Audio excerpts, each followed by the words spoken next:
Matthew 24:3ல கேட்ட கேள்வி, எத்தனையோ நிகழ்ச்சிகள் மட்டும் இல்ல, எத்தனையோ வாரங்கள் மட்டும் இல்ல, எத்தனையோ வருஷங்கள் மட்டும் இல்ல, எத்தனையோ மினிஸ்ட்ரீஸ உருவாக்கியிருக்கு. ஒரு கேள்வி. 2 மில்லியனத்த தாண்டி இருக்கு. அப்போ அப்போ ஒரு கேள்வியில சப் கேள்விகள் உள்ள இருக்கு. மேத்யூ 24:3ல. ஆனா இப்படியா? அப்படின்ற அளவுக்கு நடந்தவைகளும், நடப்பவைகளும் அப்படின்னு பார்த்தா, ஒரு கேள்வியா? அப்படின்ற ஒரு கேள்வி வருது. ஒவ்வொருத்தருக்கும் ஒரு ஒரு கேள்வி. அ. இப்போ பிலாத்து இயேசுவ பார்த்து ஒரு கேள்வி கேட்டிருக்காரு. ம். சத்தியம் என்றால் என்ன? அவ்வளோதான். ஒரே கேள்வி ஒரே தான். கேள்வி. அதுக்கப்புறம் பிலாத்து கதை முடிஞ்சிருச்சு. ம். இல்லையா? இந்த மாரி நம்ம கேட்கிற கொஸ்டின் நான் எப்படி எடுத்துப்பேன்னா, அந்த கொஸ்டினையும் ஆவியானவர் தான் கேட்க வைக்கிறார் நம்மள. ஆமா. எதிரிய கூட அவர் தான் ஃபிக்ஸ் பண்றாரு நமக்கு. அல்லது எந்த ஒரு விஷயத்தையும் நான் கேட்க வைக்கிறேன். நான் சொல்ல வேண்டிய பதிலுக்கு நம்ம பொதுவா என்ன சொல்லுவோம்? அவங்க ஒரு கேள்வி கேட்டாங்க, நான் பதில் சொல்றேன்னு. ம். ஆண்டவர பொறுத்தவரைக்கும் பதில் அவர்ட்ட இருக்கு. கேள்வி கேட்க வைப்பார். நீங்க சமாரிய ஸ்திரியோட கான்வர்சேஷன் பாருங்களேன். ம். இயேசுவுக்கும் சமாரிய ஸ்திரிக்கும், இவர் திருப்பி திருப்பி அவங்க கேட்கிற கேள்விக்கு இவர் பதிலே சொல்ல மாட்டாரு. வேற ஏதோ இருக்கும். இவர் வந்து அடுத்த அடுத்த அந்த அம்மா கேட்க வேண்டிய கேள்விக்கான பதில இவர் சொல்லிக்கிட்டு இருப்பாரு. இந்த விஷயம் சொல்லும்போது பைலட்டுக்கு ஒரு கேள்வி கேட்குறாரு. ஆனா பைலட் வந்து கேட்டுட்டு என்ன பண்ணாருன்ற ஒண்ணு இருக்கு. சமாரிய பெண் கேட்டுட்டு என்ன பண்ணாங்கன்ற ஒரு இல்ல இந்த 2 அவுட்கமையும் பார்க்குறேன். அதுக்கப்புறம் பிலாத்து என்ன பண்ணாருன்னு இருக்காது. இருக்காது. ஒண்ணுமே இருக்காது. ஆனா இந்த அம்மா அந்த ஊரையே மாத்திடுச்சு. அவங்க போயிட்டு ஒரு கிராமத்துக்கு கொண்டாந்துட்டாங்க. அதுதான் சொல்றேன். ஆமா. கேள்வி கேட்க வைக்கிறது ஒரு பக்கம். ஆனா நம்ம என்ன செய்றோம் அந்த பதில வச்சுன்றது நான் நேயர்களுக்கு சொல்றேன், நமக்கும் சொல்றேன். அது காடோட ரிசல்ட் தானே. ஆ. ஆண்டவர் வந்து அந்த ரிசல்ட்ட கொடுக்க தான் அந்த கொஸ்டினே கேட்கிறாரு. ஆமா. பட் நாம அத பண்றோமாங்கிறது தான் விஷயம். இப்ப இவ்வளோ கேள்வி இது ஒரு முக்கியமான கேள்வி. ம். இதுக்கு இவ்வளோ பதில் அவர் சொல்லியிருக்காரு. ஆமா. ஒரு சாப்டரே பேசியிருக்காரு நம்ம ஆமா. கணக்குக்கு. ஆமா. இல்லையா? ஆமா. இவ்வளோ பேசியிருக்காரு. இத வச்சுட்டு நம்ம என்ன பண்றோங்கிறது தானே இப்ப கேள்வி. ம். இத அப்படியே தாண்டி படிக்காம போறவங்கலாம் இருக்காங்கல்ல. ஆமா. எதுக்குங்க கொள்ளை நோய் இதெல்லாம் படிச்சுக்கிட்டு இருக்கணும். அப்படியே நம்ம பிளெஸ்ஸிங்குள்ள போயிருவோன்றவங்கலாம் இருக்காங்கல்ல. ஆமா. ஸோ அதனால இதுவும் ஒரு பிளெஸ்ஸிங் இருக்குதானே. இதுதான் பிளெஸ்ஸிங் ஆக்சுவலா. நீங்க நீங்க இப்ப இப்ப இப்ப சொல்லுங்க. குழந்தை வந்து பிறக்கிறது ஒரு ஆசீர்வாதம் தானே. ம். சாகாம இருக்கிறது, ம். அதுவும் ஒரு ஆசீர்வாதம் தானே. ம். நாம சாகாம இருக்கிறதுன்னு அத பத்தி பேசக்கூடாதுன்றோம். ம். நீங்க ஏன் சாவ பத்தி பேசுறீங்கன்னு. ம். அது ஒரு ஆசீர்வாதம். ம். இன்னைக்கு கண்ணுக்கு முன்னாடி இவ்வளோ டெத் நடக்கும்போது என் பிள்ளை சாகாம இருக்குல்ல. ம். நான் வெளிய போயிட்டு நல்லபடியா வரேன்ல. அது ஒரு பிளெஸ்ஸிங் தானே. ஆமா. நீங்க எத பேசணும்னீங்கன்னா, பிள்ளை உனக்கு ஆண்டவர் குடுப்பார். அது ஆசீர்வாதம். அதுவும் ஆசீர்வாதம் தான். இதுவும் ஆசீர்வாதம் தான். ம். உன் ஜீவனை கர்த்தர் பத்திரமாய் பாதுகாப்பார். போகிற வழியெல்லாம் கூட நிப்பார். அது பிளெஸ்ஸிங் தானே. இப்ப நம்ம பார்வை தான். நம்ம பார்வை தான். ஜனங்களுக்கு வந்து இதுக்கு பின்னாடி இருக்கிற பிளெஸ்ஸிங் தெரியல ஆக்சுவலா. ஆமா. போன வாரம் நீங்க பேசம்போது, நம்ம அந்த தேசங்களுக்கு அகைன்ஸ்டா அந்த கான்ஃப்ளிக்ட்ட பேசிட்டே இருக்கோம். 24 தொடர்ச்சியா வசனங்கள்ல வருது. ம். இன்னைக்கு நம்ம நேயர்களுக்கு அதிலிருந்து தொடர்ச்சியா நீங்க சொன்னீங்க, அடுத்த வாரத்துல நான் பேசுறேன்னு சொன்னீங்க. இப்ப அங்கருந்து வருவோமே. இந்த 7த் ஆமா. வெர்ஸ்ல தான் நம்ம போன வாட்டி முடிச்சோம். ஆமா. ஜனத்துக்கு விரோதமாய் ஜனமும், ராஜ்யத்துக்கு விரோதமாய் ராஜ்யமும் எழும்பும்னு ஆமா. சொல்லி, இது எதுக்காக அப்படிங்கிறத நம்ம பார்த்தோம். ஆமா. அதாவது பேஸ் அதோட வேர் என்னன்னு சொல்லி இப்ப பார்த்தோம். நம்ம லைவா வேற பார்க்குறோம். ஆமா. லைவா வேற நீங்க எல்லா நாட்டிலயும் பார்க்குறோம். இப்போ யுஎன்ல வந்து ஒரு 185 நாடுகளுக்கு மேல ரிஜிஸ்டர் ஆயிருக்கு. எந்த நாட்டுக்கு போனீங்கனாலும் இது ஒண்ணு இருக்கும். ஒண்ணு ஜனத்துக்கு விரோதமாய் ஜனம் இருக்கும். இல்ல ராஜ்யத்துக்கு விரோதமாய் ராஜ்யம் ம். இருக்கும். இப்ப நான் ரொம்ப அதிகமா இத நான் பார்க்குறேன். எல்லா இடத்துலயும். எல்லை பிரச்சனை இல்லாத பிரச்சனையே இல்லை. ம். இல்லாத நாடே இல்லை. எல்லா நாட்டிலயும் எல்லை பிரச்சனை இருக்கு. அப்படி அந்த அளவுக்கு ஆயிருச்சு. இப்போ அதுல உள்ள மிக முக்கியமான இன்னொரு விஷயத்த தான் நம்ம பார்க்க போறோம். பஞ்சங்கள் அப்படின்னு ம். இருக்கு. ஃபேமின்ஸ். ஃபெமைன்ஸ். இந்த ஃபெமைன்ஸ பத்திம்போது 3 பார்ட்டா நம்ம ஃபெமைன்ஸ் பார்க்கலாம். 1 உலக பிரகாரமாக 2 ஃபெமைன் இருக்கு. ஒரு மனுஷனுக்கு அடிப்படை தேவை என்ன? சாப்பாடும், தண்ணியும். உணவும் ஆமா. பேசிக். பேசிக். இதான் ஒரு அதாவது ஒரு சாதாரண உயிரினத்திலிருந்து ஆமா. ராஜாக்கள் வரைக்கும் யாருக்கு என்ன தேவைன்னா, ஒரு சாப்பாடு, தண்ணி இது 2ம் தேவை. கடைசியில எண்ட்ல வந்து நீங்க ரொம்ப கூட்டி கழிச்சு பார்த்தீங்கன்னா, இதுக்கா இவ்ளோ கஷ்டப்பட்டேன் அப்படின்னு இதுக்கா இவ்ளோ சண்டை போட்டேன். இது எனக்கு ரொம்ப ஆச்சரியம். ஒருத்தர பத்தி கேள்விப்பட்டேன். அவருக்கு வந்து எனக்கு தெரிஞ்சு அவருக்கு கூட பல பல 100 கோடி சொத்து இருக்கு. ம். பல 100 கோடி சொத்து இருக்கு. அப்போ அவரோட டிரைவரோட நான் உட்காந்து பேசிட்டு இருந்தேன். அவரு வந்து பேசிட்டு இருந்தேன். நான் எப்பவுமே கொஞ்சம் கேள்வி கேட்டுருவேன். நான் கேள்வி கேட்குற ஆள் தான். அதனால தான் நான் ஆக்சுவலா நீங்க தான் ரொம்ப கேள்வி கேட்டுருக்கீங்க. நான் தான் நெறைய கேள்வி கேட்பேன். அப்போ அவர்கிட்ட கேட்டேன். அவரு ஏன்னா நம்ம ஃபுட்டு ஆமா. பிடிக்குமா? அவரு என்னப்பா சாப்பிடுவாரு? அப்படின்னு. அண்ணே காலையில கஞ்சி குடிப்பாருண்ணே. அப்புறம் வெஜிடேரியன் தானே. மத்தியானம் கொஞ்சம் சாப்பிடுவாரு. நைட்ல 2 சப்பாத்திண்ணே. ம். நான் கேட்டேன், "ஏன்பா இவ்வளத்த வச்சுக்கிட்டு அவர் அவ்வளோதான் சாப்பிட்றாரான்னு?" அதாவது காசு இல்லாதவன் போய் பார்த்தீங்கன்னா, நல்லா சாப்பிட்றதுக்கு ஆசைப்பட்டு ஒரு ரூ. 50 இருந்துச்சுன்னா போய் பிரியாணி திங்கலான்னு நெனைக்கிறோம்ல. அவ்வளோ பெரிய மனுஷன். அவரு அவ்வளோ இருக்கு. அதில் வேற மாத்திரை வேற போடுவாராம். இதுக்கு அவர் மாத்திரை வேற எனக்கு கஷ்டமாயிட்டு. ஏன்னா இவ்வளோ வச்சு அந்த மனுஷனை அனுபவிக்க முடியல. அதான் வசனம் சொல்லும், ஆஸ்தியை சேர்க்கிறான், அதை யார் அனுபவிப்பான் என்று அவன் அறியான் அப்படின்னு இருக்கு. அந்த மாதிரி யார் அனுபவிக்கிறாங்க, யாரோ சாப்பிட்டுக்கிட்டு இருக்காங்க. அப்ப எதுக்கு உழைச்சேன்ற ஒரு இருக்குல்ல. அவர் சம்பாரிச்சு அவங்க வீட்டு வேலைக்காரங்க நல்லா சாப்பிட்டுட்டு இருப்பாங்க. நல்லா செஞ்சு இவர் சாப்பிட மாட்டார், மிச்சத்தை அவங்க தானே சாப்பிடுவாங்க. நல்லா நடந்துட்டு இருக்கோம், இருந்துட்டு போட்டோம், எப்படியோ யாரோ ஒருத்தர் பொழைச்சா சரி. அப்போது இந்த பஞ்சத்தில் வந்து மிக முக்கியமானது சாப்பாட்டு பஞ்சமும் தண்ணி பஞ்சம் தான், வெரி இம்பார்ட்டண்ட்டாக. முதல்ல சாப்பாட்டு பஞ்சம் அப்படின்னு நீங்கள் எடுத்துக்கிட்டீங்கன்னு சொன்னால், கடைசி காலத்தில் வரக்கூடிய அடையாளங்களை தான் நான் பார்க்குறோம். உங்களுடைய வருகைக்கான அடையாளங்கள் என்ன. அப்போ பஞ்சம் எந்த காலத்தில் இல்லை? தொடர்ச்சியாக இருக்குது. எல்லா காலத்துலையும் இருக்குது. ஆபிரகாம் காலத்தில் பஞ்சம் இருக்குது. அதனால தான் அவர் வந்துட்டு எகிப்துக்கு போகிறார். ஈசா காலத்தில் ஒரு பஞ்சம் இருக்குது. கத்தர் சொல்கிறார், தேசத்தில் இங்கே இரு நான். அதுக்கப்புறம் நகோமி பீரியடில் பஞ்சம் இருக்குது. தாவீது பீரியடில் பஞ்சம் இருக்குது. அதுக்கு பிறகு எலியா காலத்தில் ஒரு பஞ்சம் இருக்குது. எலிசா காலத்தில் இருக்குது. எந்த காலத்தில் பஞ்சம் இல்லைன்னு தொடர்ச்சியாக தான் இருக்குது. எல்லா காலத்துலையும் பஞ்சம் இருக்குது. அப்போ பஞ்சம் எப்படி ஒரு அடையாளமாக மாறும்? காமனாக இருக்கிறது, காமனான ஒரு விஷயம் தானே. அதான் நம்ம இதில் எப்படி பார்க்கணும் அப்படின்னீங்கன்னா, பஞ்சம் என்கிறது எவ்வளோ இன்க்ரீஸ் ஆகுது, எந்த உச்ச லெவலுக்கு போகுதுங்கிறது தான் ரொம்ப இம்பார்ட்டன்ட். எந்த ஒரு விஷயமே உச்சத்தை அடையும் போது தான் நாம் அதை அடையாளமாக பார்க்க முடியும். இப்போது என்ன தான் உங்களுக்கு class test, midterm, monthly test, revision வச்சாலும் ஆனுவலுங்கிறது தான் நமக்கு மெயின். அந்த மாதிரி தான் இதெல்லாம் நடந்தாலும் இதில் ஃபெயில் ஆனாலும் அதில் ஃபெயில் ஆகக்கூடாது, அதில் ஃபெயில் ஆகக்கூடாது. அந்த மாதிரி உச்சத்தில் ஒரு பஞ்சம், பைபிள் சொல்லக்கூடியதான பஞ்சம், உலகளாவிய பஞ்சம். இதுக்கு ஒரு ஆதார வசனமாக நம்ம ஒரு வசனத்தை எடுக்கிறோம். கிட்டத்தட்ட நீங்கள் ஒரு கோவிட் மாதிரி சொல்கிறீங்க. கோவிட் வந்து கொள்ளை நோய், globalise. what I'm saying is, அது வந்து ஒரு நாடு அப்படின்னு இல்லை. ஆமாம், கரெக்ட். வேர்ல்டு வைட் காமன் ஆயிடுச்சுல. காமன். இப்போது ரெவலேஷன் 5ல் நீங்கள் பாருங்கள், 6ல் இப்போ நான் சொல்லக்கூடிய விஷயங்களெல்லாம் நல்லா கவனிச்சு பாருங்கள். ஒரு விஷயத்தை நீங்கள் பார்க்க முடியும். ரொம்ப அழகான காரியத்தை கத்தர் கனெக்ட் பண்ணியிருப்பார். ரெவலேஷன் 6th சாப்டரில் வர்சஸ் 5 and 6 நான் வாசிக்கிறேன். அவர் 3ஆம் முத்திரையை உடைத்தபோது 3ஆம் ஜீவனானது, நீ வந்து பார் என்று சொல்ல கேட்டேன். நான் பார்த்தபோது இதோ ஒரு கருப்பு குதிரையை கண்டேன். அதன் மேல் ஏறி இருந்தவன் ஒரு தராசை தன் கையிலே பிடித்திருந்தான். அப்பொழுது ஒரு பணத்திற்கு ஒரு படி கோதுமை என்றும், ஒரு பணத்திற்கு 3 படி வார்கோதுமை என்றும், எண்ணெயையும் திராட்சரசத்தையும் சேதப்படுத்தாதே என்றும் 4 ஜீவன்களின் மத்தியிலிருந்து உண்டான சத்தத்தை கேட்டேன். இது இயேசுவின் வருகைக்கு முன்பாக நடக்க வேண்டியதான ஒரு ஃபெமைன். Third seal. ஆமாம், வேர்ல்டு வைட் நடக்கணும் இது. இது நம்ம சொல்ல, பைபிள் சொல்லுது. பைபிள் சொல்லுது. இதில் ஒரு விஷயம் என்ன அப்படின்னு கேட்டால், அந்த பைபிள் சொல்கிற விஷயம் அடையாளமாக. இப்போ நீங்கள் லெத்தர் சொன்னாலும் ஒரு அடையாளத்துக்கு ஒன்று எக்ஸாம்பிள் சொல்லுவீங்களா, அந்த மாதிரி எக்ஸாம்பிள் அது எதை சொல்லுதுன்னா கோதுமையை சொல்லுது. கோதுமை வந்து பயங்கர காஸ்ட்லியாக விற்கும் அப்படின்னு இருக்கு. நிறைய பேருக்கு இது பார்க்கறதுக்கு எப்படி இருக்குன்னா, ஒரு பணத்துக்கு ஒரு படி கோதுமைனா, ₹1 ஒரு கோதுமையானா அதோட அர்த்தம் அது இல்லை. இப்போ பைபிளை பொறுத்த வரைக்கும் ஒரு பணங்கிறது நீ என்னன்னு பார்க்கணும் நீங்கள், இல்லையா? இப்போ இந்தியாவில் ஒரு பணங்கிறது வேற, அமெரிக்காவில் ஒரு டாலருங்கிறது வேற. வேல்யூ 80 rupees ஆகிரும். அங்கே 80 to 100 rupees கிட்ட அது ஏறி இறங்கும். அதே மாதிரி தான் பைபிளுடைய ஒரு பணங்கிற வேல்யூவை நீங்கள் பார்க்கணும். அது டேலண்ட்ஸ் கூட இங்கிலீஷில் போட்டு டேலண்ட். இப்போது சீஷர்கள் வந்து ஜான் 6ல் சீஷர்கள் வந்து 5000 பேர் வராங்களே சாப்பாடு. வரும்போது சீஷர்களுக்கு பற்றி இவர் சொல்கிறாரு, நீங்களே சாப்பாடு கொடுங்க அப்படிம்பார். உடனே அவன் சொல்லுவான், இவ்வளோ பேருக்கு சாப்பாடு கொடுக்கணும்னா எவ்வளோ ஆகும்? 200, 200 பணம் ஆகும் அப்படின்னு சொல்லுவான். கால்குலேஷன் கரெக்டாக இருக்கு. அன்னைக்கு வந்தவங்க லிஸ்ட் மட்டும் பார்த்தீங்கன்னா, ஆண்கள் மட்டும் 5000 இருக்கு. பெண்கள், பிள்ளைகள் எல்லாம் சேர்த்தீங்கன்னா அது ஒரு 5000 வச்சுக்கிட்டா கூட 10,000 பேர் வந்திருக்கான். மினிமம் 10,000. நான் சொல்றது ரொம்ப அட்டர்மோஸ்ட் மினிமம். ஏன்னா ஆண்டவரே 5000 பேருங்கிறாரு. இப்போ இவ்வளோ பேருக்கு சாப்பாடு கொடுக்கறதுக்கு 200 பணம் ஆகும்னு சொல்கிறான். ஒரு 10,000 பேருக்கு சாப்பாடு கொடுக்கறதுக்கு 200 பணம் ஆகும்னா, ஒரு பணத்தில் குறைஞ்சபட்சம் நீங்கள் என்ன செய்யலாம்? ஒரு 50 பேருக்கு சாப்பாடு கொடுக்கலாம். மினிமம் அந்த கால்குலேஷன் போட்டா 50 பேருக்கு சாப்பாடுனா எவ்வளோ ஆகும் பாருங்க. அதுதான் 1 கிலோ கோதுமையோட விலைன்னு பைபிள் சொல்லுது. அந்த அளவுக்கு விற்கும் அப்படின்னு சொல்லுது. இந்த கருப்பு குதிரை கோதுமை பஞ்சம் எங்கிருந்து ஸ்டார்ட் ஆகும்னு பைபிள் சொல்லுது.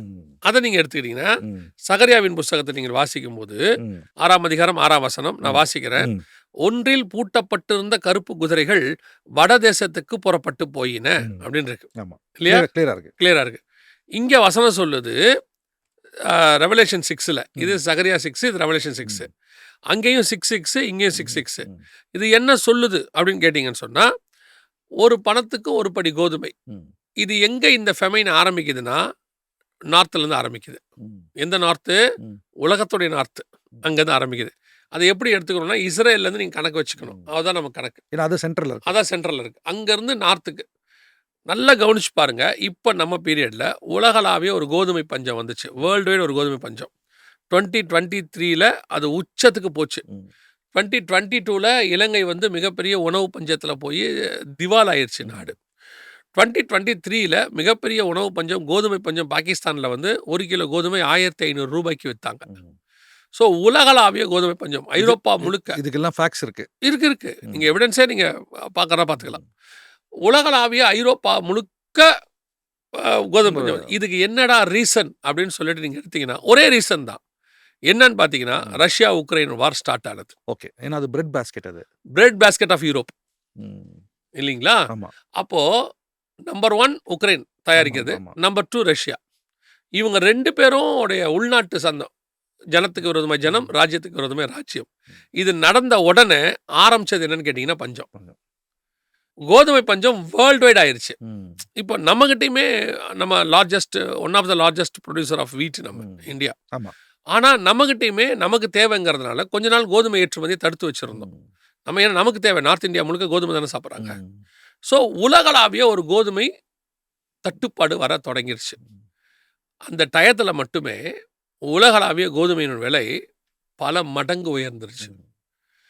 இது லிட்ரலா வேதத்தில் சொல்லப்பட்டிருக்கிற ஒரு சம்பவம். அது இன்னொன்று நீங்க சொல்லும் போது அந்த கான்ஃப்ளிக்ட்னால அடுத்தது வருது பாருங்க. இப்போ அந்த ஒரு குதிரைக்கு அடுத்த குதிரை ஒரு விஷயத்துக்கு ரெவலேஷன்ல நம்ம பார்க்கும்போது இதனோட ரெப்ளிகேஷன் அடுத்தது ஒன்றன் பின் ஒன்றரை தான் வந்துட்டே இருக்கும்.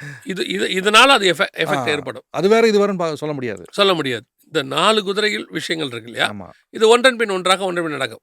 இப்போ ஆண்டவர் சொன்ன பஞ்சம், உலகளாவிய பஞ்சத்தினுடைய உச்சத்தை நாம பார்த்துக்கிட்டே இருக்கிறோம். எல்லா பக்கத்துலையும் பார்க்கிறோம். இந்த உலகளாவிய பஞ்சம் இன்னும் அதிகரிக்கும். ஏன்னா ஃபுட் ஷார்ட்டேஜ் நான் சொல்லலை, இதையுமே நான் சொல்ல, இப்போ உங்களை மாதிரி சொல்றேன், நானும் சொல்லலை. யுஎன்னுடையதான செக்ரட்டரி அவர் சொல்றாரு, இதுவரைக்கும் உலகம் கண்டிராத பஞ்சம் ஒன்று வரப்போகிறது. இதனால ஜனங்கள் மிகப்பெரிய பாதிப்பை சந்திப்பார்கள். அதை ஃபேஸ் பண்றதுக்கு உலக நாடுகள்லாம் தயாராகுங்கன்னு அவரு வீடியோ வெளியிட்டிருக்கிறார். இன்னும் சொல்ல போனா அதனால அது ஒன்னா இருங்க அப்படின்றது இன்டெரக்டா வருது. அவர் அதுல வேர்டை யூஸ் பண்றாரு. பணக்கார நாடுகள் இதை நீங்க என்ன வேணா இதை நீங்க தடுக்கிறதுக்கான முயற்சி செய்யலாம் அப்படின்னு சொல்லி. பணக்கார நாடுகள் தான் ஆயுதம் தயாரிக்குது, அது எப்படி முயற்சி செய்யும் இல்லையா? எப்பவுமே ஒரு விஷயம் இருக்கு, நீங்க எதுக்கு ஸ்பெண்ட் பண்றீங்கன்றது ரொம்ப இம்பார்ட்டன்ட் இல்லையா? எதுக்காக இப்போ பணக்கார நாடுகள் எல்லாமே அவன் என்னோட பெரிய ஆயுதம் வச்சிருக்கான், இப்போ நான் அதுக்கு ரெடி ஆகணும், இல்லைன்னா அவன் என்ன க்ளோஸ் பண்ணிடுவான் இப்படின்னு மாறி அவங்க ஆயுதங்களுக்கு தான் இம்பார்ட்டன்ஸ் கொடுக்குறாங்க. அது அவங்களோட இஷ்டம். ஆனால் யுஎனோட செக்ரட்டரி என்ன சொல்றாரு, உலகம் இதுவரைக்கும் பார்க்காத ஃபுட் ஷார்ட்டேஜ்குள்ளே போக போகுது. மிகப்பெரிய ஷார்ட்டேஜ் வேர்ல்டு வைடு வருது. இப்போ நான் சொல்கிறது எல்லாத்துக்கும் ப்ரூஃப் இருக்குது. வேர்ல்டு வைட் ஃபெமைன் ஆரம்பிச்சிருச்சுன்னு அனௌன்ஸ் பண்ணிட்டாங்க அவங்க. ஃபஸ்ட்டு கண்ட்ரி வேர்ல்டில் பாதிக்கப்படுது மடகாஸ்கர். எந்த அளவுன்னு கேட்டிங்கன்னா, ஜனங்கள் சாப்பிட்றதுக்கு வழி இல்லாமல், ஒன்றுமே இல்லாமல் பூச்சி சாப்பிட்ற அளவுக்கு வந்திருக்காங்க. இன்னொன்று அதுக்கு அடுத்த நாடு எதுங்கிற ஹைத்தி பார்த்தீங்கன்னா, சாப்பிட்றதுக்கே வழி இல்லாமல் ஜனங்க மண்ணை குழச்சி அதில் கொஞ்சம் உப்பு போட்டு வெயிலில் காய வச்சு சாப்பிட்றாங்க. இதெல்லாம் இன்னைக்கு நடந்துக்கிட்டு இருக்கிற நிதர்சனமான காரியம். இப்போ நாம் வந்துட்டு ஏதோ லாங்காகோ ஒன்ஸ் அப்பான டைம் பற்றி பேசவே இல்லை. நம்ம பேசுகிறது 2020லேருந்து 2025க்குள்ளே நடந்துக்கிட்டு இருக்கிற சம்பவங்களை பற்றி பேசிட்டு. ஸோ ஆண்டவர் சொன்ன இந்த அளவு பஞ்சம், அவங்களே சொல்கிறாங்க யுஎன்ஏ, இது வரைக்கும் உலகம் இப்படி ஒரு ஃபெமைனை பார்த்ததில்ல. 1920s ஒரு ஃபெமைன் வந்தது, எல்லாருக்கும் தெரியும் நினைக்கிறேன். அதுதான் செகண்ட் வேர்ல்டு வாருக்கு வழிவகை செஞ்சது. அன்னைக்கு வந்து வேர்ல்டில் சூப்பர் பவராக இருந்தது இங்கிலாண்டில் பயங்கரமான பஞ்சம் வந்ததுனால ஃபார்மர்ஸ் எல்லாம் தூக்கு போட்டு சூசைட் பண்ணி செத்தாங்க. ஸோ அந்த பஞ்சம் வந்து செகண்ட் வேர்ல்டு வாரை கொண்டு வந்தது.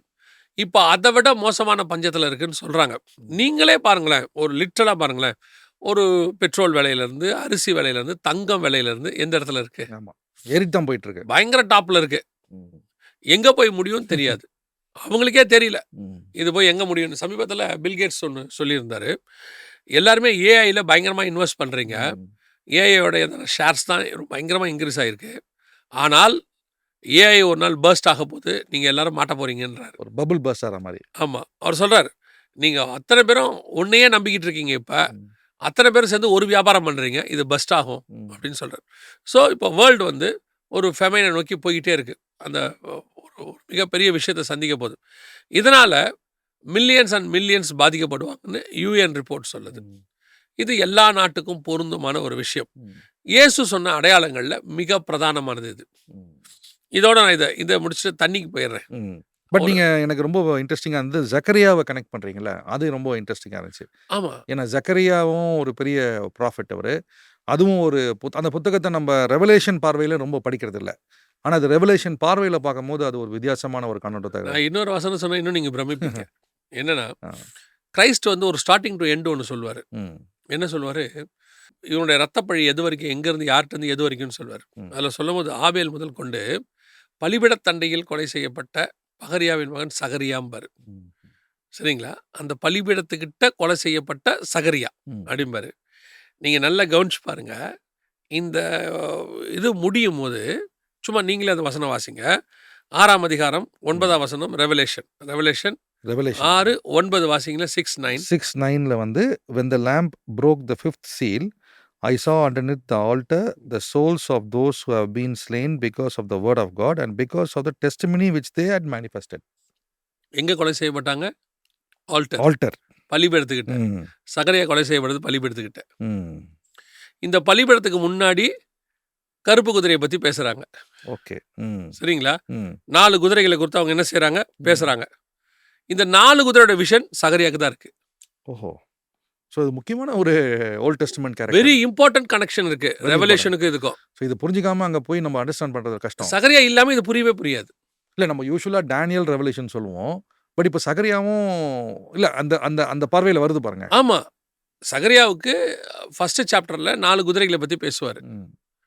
இங்க ரெவலேஷன் 6ல ஜானுக்கு 4 குதிரைகளை பத்தி பேசுவாரு.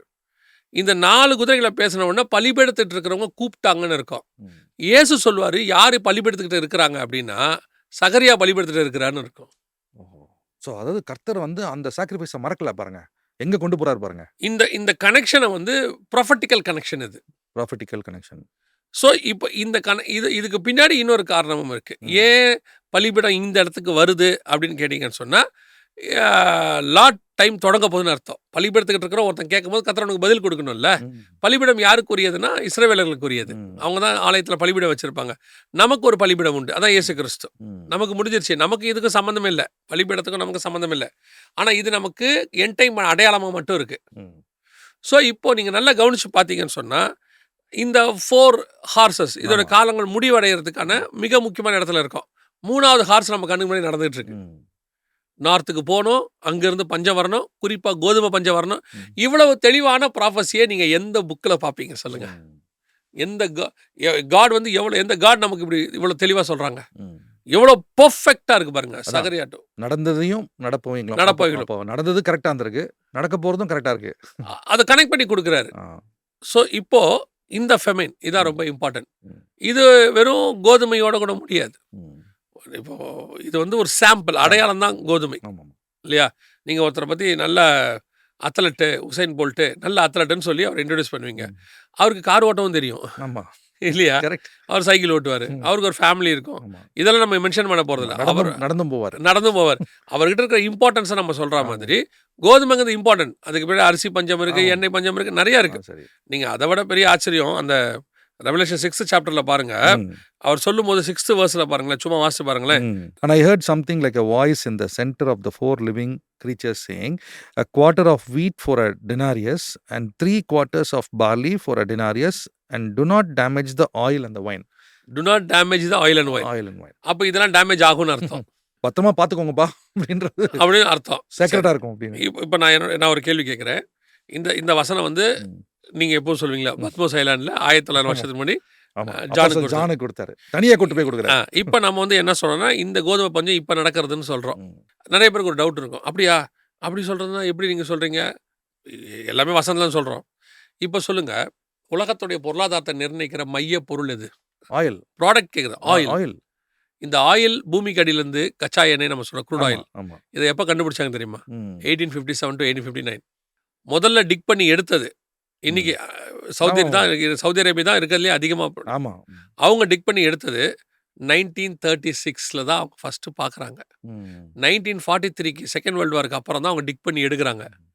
ஆனால் 2000 வருஷத்துக்கு முன்னாடி பைபிள் சொல்லுது, கோதுமை பஞ்சம் வரும்போது ஆயில் சேதப்படாமல் இருக்கும். இன்னைக்கு உலகத்தினுடைய எக்கானமியை காப்பாற்றுற நம்பர் 1 பொருள் ஆயில். அப்போ இத்தனை துல்லியமான ப்ராபசி எப்படி கிடைக்கும் உங்களுக்கு? அக்யூரேட்டான ப்ராபசி. அக்யூரேட். அடுத்து ஒயின். உங்களுக்கே தெரியும், ஆமா. இன்னைக்கு எல்லா நாட்டையும் பொருளாதாரத்துக்கு ரொம்ப சப்போர்ட் பண்ணிட்டு இருக்குது எதுன்னு சொல்லி. ஏன்னா மத்திய 24 இயேசு சொல்றாரு, நோவின் காலத்தில் எப்படி நடந்ததோ அப்படியே மனுஷகுமாரன் வரும் காலத்தில் நடக்கும். ஜனங்கள் புசித்தும் குடித்தும். இப்போ வேர்ல்டு வைட் பார்க்குறோம், ஒயின் எப்படி இதாகிட்டு இருக்குன்னு பார்க்குறோம். ஸோ இந்த 2 ப்ராடக்ட் எந்த நாட்டையும் எக்கானமியில் காப்பாற்றிக்கிட்டு இருக்கு. இது 1900 வருஷத்துக்கு முன்னாடி உள்ள ப்ராஃபஸி. இதை விட தெளிவாக யார் பேச முடியும்? அதை ஆண்டவர் இந்த காலத்தில், கடைசி காலத்தில் இப்படி ஒரு ப்ரோக்ராம் வழியாக எக்ஸ்பிளைன் பண்ணுறதுக்கு கிருபை தந்திருக்கிறாரு. இதுக்கப்புறம் எப்படி ஜனங்க தெரியாதுன்னு சொல்லுவாங்க? எனக்கு புரியலன்னு சொல்ல முடியாது. புரியணும்னு சொல்ல முடியாது இல்லையா? எழுதி கொடுத்துருக்காரு. சிலர் என்ன சொல்லுவாங்க, அதை படிக்க கொஞ்சம் புரியாதவங்க இருப்பாங்க. இல்லைங்க, இது எங்களுக்கு அந்த காந்தாங்க மந்திரி மாதிரி, இல்லைங்க எங்களுக்கு புரியலைங்க, யாராவது சொல்லி கொடுத்தா தானே புரியும். ஆண்டவர் இப்போ சொல்லியும் கொடுத்துட்டாரு, எக்ஸ்பிளைனும் பண்ணிட்டார்.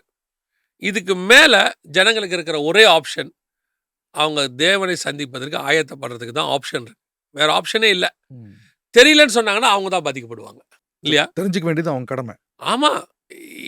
நான் என்ன சொல்கிறேன், நம்ம ஊரில் ஒரு காரியம் சொல்லுவாங்க, ஏப்பா வாழைப்பழத்தை வாங்கி தான்ப்பா தர முடியும், உரிச்சு ஊட்டியாப்பா விட முடியும் அப்படிம்பாங்க. இப்போ நான் என்ன சொல்கிறேன், ஆண்டவர் உரிச்சு ஊட்டியே விடுறாரு. எழுதி கொடுத்தாரு, சர்ச்சு கொடுத்தாரு, பாஸ்டர்ஸ் கொடுத்துட்டாரு, பரிசுத்த ஆவியை கொடுத்துட்டாரு, இவ்வளவும் கொடுத்துட்டு ஒரு ப்ரோக்ராம் வழியாக எக்ஸ்பிளைனும் பண்ணுறாரு. ரிசீவ் பண்ணுறது நம்ம கிட்ட இருக்கு. இனிமேட்டு ரிசீவ் பண்ணுறது நம்ம தான் இருக்கு. என்ன எனக்கு தெரியாது, புரியாது, நான் பார்க்கல, இது இவ்வளோ வெளிப்படுத்துகிற விசேஷமே நான் படிக்க மாட்டேன்னா அது அவங்களாச்சு, ஆண்டவராச்சு. அப்போ இதில் வழியாக இந்த மேத்யூ இதில் 24ல் இவ்வளோ அடையாளங்கள் கிளியராக திருப்பியும் வந்துட்டே இருக்கு பாருங்க. ஆமாம். ஏசு சொன்ன ஒவ்வொன்றுத்துக்கு அது சப்டைட்டில் மாதிரி. ஆமாம். அதுக்கு பின்னாடி தான் பிரீஃப் நோட் இருக்கு. ஆமாம். அந்த பிரீஃப் நோட் எங்கே இருக்குது, எப்படி இருக்குன்னு அதை கண்டுபிடிச்சி படிக்க வேண்டியது உங்களுடைய வேலை. ஆவியானவர் உங்களுக்கு சொல்லிக் கொடுப்பார். இப்போ நம்ம கண்ணுக்கு முன்னாடி கர்த்தர் சொன்ன மிக துல்லியமான தீர்க்க தரிசனம், உணவு பஞ்சம் ஆரம்பிச்சிருச்சு. இன்னும் ஒரு காரியத்தை நான் சொல்லிடுறேன் இதுலயே, தண்ணி பஞ்சத்தை பற்றி. அது ஒரு அடையாளம் இருக்கு, வாட்டர். வெளிப்படுத்தின விசேஷம் ரெவலேஷன் 16ல பாருங்க, 12 பாருங்க, ஒரு மிக முக்கியமான ஒரு காரியத்தை அந்த இடத்துல ஆண்டவர் சொல்வாரு. 6ஆம் தூதன் தன் கலசத்தில் உள்ளதை ஐப்ராத் என்னும் பெரிய நதியின் மேல் ஊற்றினான். அப்பொழுது சூரியன் உதிக்கும் திசையிலிருந்து வரும் ராஜாக்களுக்கு வழியை ஆயத்தமாகும்படி அந்த நதியின் தண்ணீர் வற்றி போயிற்று. யூப்ரட்டிஸ்ங்கிறது என்ன நதி தெரியுங்களா? முக்கியமான ஒரு ரிவர், அது வேர்ல்டுலயே இல்லையா? அதுதான் வேர்ல்டுடைய ஆரிஜின்னு சொல்லுவாங்க. ஈராக் அங்கதான் ட்ரை ஆயினே இருக்கு. இன்னும் சொல்ல போனா ட்ரை ஆயிடுச்சு. இது ஏதேன்ல நீங்க பார்த்திருப்பீங்க. ஏதேன்ல 4 ஆறு ஓடுச்சு, ஒரு நதி புறப்பட்டு, அதுல ஒண்ணுதான் ஐப்ராத். ஸோ ஜெனசிஸ்ல வர முக்கியமான ஒரு ரிவர் என் டைம்ல ட்ரைஸ் அப் ஆகணும் இருக்கு. ஆக்சுவலா ஆகக்கூடாது, ஆனால் ஆயாச்சு. அப்பனா நம்ம என்ன அடையாளத்தை எடுத்துக்கலாம்? தண்ணி பஞ்சம் உலகளாவே எல்லா நாட்டிலையும் இருக்கு. சரி, அத்தனை நாட்டிலையும் தண்ணி பஞ்சம் இருக்கு, குறைவுபட்டிருக்குது, அப்புறம் மழை பெய்யுது, இதெல்லாம் போயிட்டே இருக்கு. அடையாளமா இயேசு சொன்னது யூப்ரட்டிஸ் வத்திரத்தை நீங்க பாப்பீங்க. அதுவும் ரெவலேஷன்ல கரெக்டா பாத்மோஸ் ஐலண்ட்ல ஜானுக்கு சொல்றாரு. அப்போ இப்போ நம்ம கண்ணுக்கு முன்னாடி அது ட்ரைஸ் அப் ஆயிடுச்சே. இதை விட பஞ்சத்துக்கான அடையாளம் வேற என்ன சொல்லுவீங்க? பஞ்சம்னா என்ன சொல்லுவீங்க? தண்ணி சாப்பாடு தான் பேசிக். அது இப்போ நம்ம கண்ணுக்கு முன்னாடி நடக்க ஆரம்பிச்சிருச்சு. ஸோ ஜனங்களுக்கு நம்ம சொல்லக்கூடிய காஷன், எச்சரிப்பு என்ன அப்படின்னா, நாம் கர்த்தரை சந்திக்கிற ஜென்ரேஷனாக இருக்கிறோம். நிறைய வாய்ப்பு இருக்குது. நான் சொல்கிறேன், ஆண்டவர் எப்போ வருவார் எதுவும் நமக்கு தெரியாது. பைபிள் படி அவர் நினையாத நாளிகையில் வருவார்னு இருக்கு. Okay, right, fine. ஆனால் இதில் நாம் புரிஞ்சுக்க வேண்டிய ஒரு விஷயம் என்னென்னா, கர்த்தரை சந்திக்கிறதுக்கு ஆயத்தமாக இருக்கிறோமா? R we ready? பைபிள் சொல்லுது, உன் தேவனை சந்திக்கும்படி ஆயத்தப்படு. ஸோ நீங்கள் பார்க்கக்கூடிய அடையாளங்களில் மிக முக்கியமான அடையாளங்கள் எல்லாம் கண்களுக்கு முன்பாக நடக்குது, துல்லியமாக நடக்குது. அந்த எந்த ஊரை சொல்கிறாரோ அந்த ஊரில் நடக்குது. அவ்வளோ அக்யூரேட்டாக இருக்கு. ஸோ இனி சாக்குப்போக்கு சொல்கிறதுக்கு வழி இல்லைன்னு அர்த்தம். அதுவும் இல்லாமல் நீங்கள் தானியல் ரெவலேஷன் தாண்டி சக்கரையாலேயும் இவ்வளோ விஷயங்கள் இருக்கு, கன்ஃபர்மேஷன் வந்துனே இருக்கு. இன்னும் இருக்கு சக்கரையா வரும்போது வர காலையில் கத்திரஸ்தமாக அதையும் பார்க்கலாம். ஆமாம், இன்னும் சொல்ல போனால் நமக்கு காட்ஸ் வில் இருந்ததுன்னா நம்ம சக்கரையாவை கூட நம்ம தியானிக்கலாம், தனியாக தியானிக்கலாம். ஏன்னா அவ்வளோ விஷயம் அதில் ப்ராஃபட்டிக்காக நெறைய விஷயம் இருக்கு. நம்ம அத ரொம்ப லைட்டா பார்க்குறோமோன்ற ஒரு இது இருக்கு. 14 அதிகாரமும் 14 விஷயத்த சொல்லும் அது. ஆமா. அது தனியாவே முடிஞ்சா காட்ஸ் வில் இருந்தா நம்ம அத செய்வோம். பட் இந்த நிகழ்ச்சியில நீங்க சொன்னது ரொம்ப யுனிக்கா மட்டும் இல்ல. இது நமக்கு ஒரு வார்னிங் தாண்டி நம்ம ஸ்பிரிச்சுவலா அடுத்த கட்டத்துக்கு போணுன்றத ஒரு நகர்வ குடுக்குற ஒரு நிகழ்ச்சியா பார்க்குறேன். கர்த்தர் இந்த காலகட்டத்தில, கடைசி காலத்தில ஜனங்களுக்கு சொல்ல வேண்டியத ஒரு சின்ன டூல் நம்ம அத வச்சு கர்த்தர் சொல்லியிருக்கிறார். மிக்க நன்றி பிரதர் ஜெகன். அடுத்த பதிவுல ஒரு அடுத்த விஷயம். இந்த மேத்யூ 24:3ல கேட்ட கேள்விக்கு இன்னொரு ஒரு பாட்டு பார்க்கலாம். பட் இந்த நிகழ்ச்சிக்கு வந்ததுக்கு நன்றி. வணக்கம்.